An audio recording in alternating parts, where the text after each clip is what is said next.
আজকে প্রশাসনের তরফ থেকে একটা ইন্সপেকশন করা হয়, যেটা আমাদের সোনামুড়া থানার অন্তর্গত দলিয়ায় নেয়ার বিউসি। এখানে একজন মোহাম্মদ আবু সাইদের একটা কনস্ট্রাকশন আছে, যেখানে একটা মানে illegally drug free centre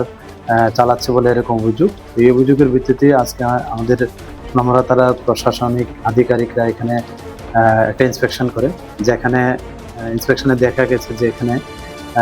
Mannan Chowdhury এবং ওনার সঙ্গে যারা আরও সহযোগী আছেন তারা মিলিতভাবে একটা সেন্টার চালাচ্ছেন,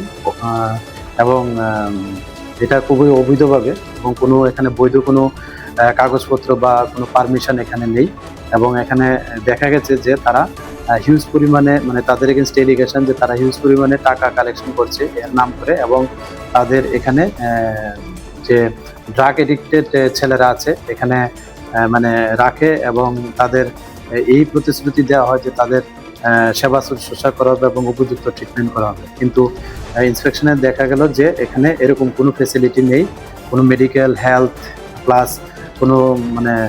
স্বচ্ছ খাবার এরকম কোনো কিছু নেই, ইভেন ভালো থাকার ব্যবস্থা নেই, ইভেন তাদেরকে ফিজিক্যালি এবং মেন্টালি টর্চার করা হতো এরকম এলিগেশন। এবং তাদের এগেনস্ট এলিগেশন এরকম যে তারা চিটিং করেছে এবং ক্রিমিনাল ব্রিচ অফ ট্রাস্ট করেছে, এবং তাদেরকে রংফুলি মানে এখানে আটক করে রেখেছে যারা এডিক্টেড পার্সন আছেন এরকম অভিযোগ, এবং তাদেরকে খুব মারধর করতো এবং গ্রিভিয়াস হার্টের এলিগেশন উইথ মানে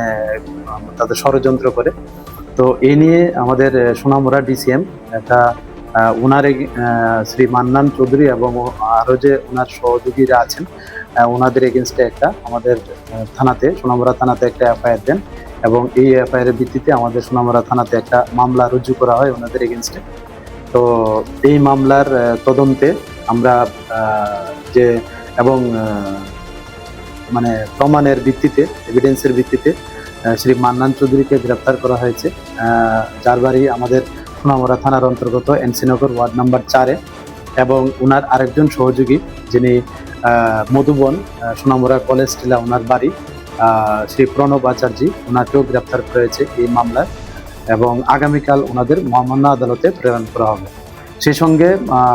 আমরা এও দেখছি যে এই ইলিগেল যে সেন্টারটি চলছিল এটার সঙ্গে আরও কারা যুক্ত আছে, তো আমরা অবশ্যই তাদের আইডেন্টিফাই করে এবং উপযুক্ত প্রমাণের ভিত্তিতে আমরা অবশ্যই তাদের আইনের আওতায় আনব।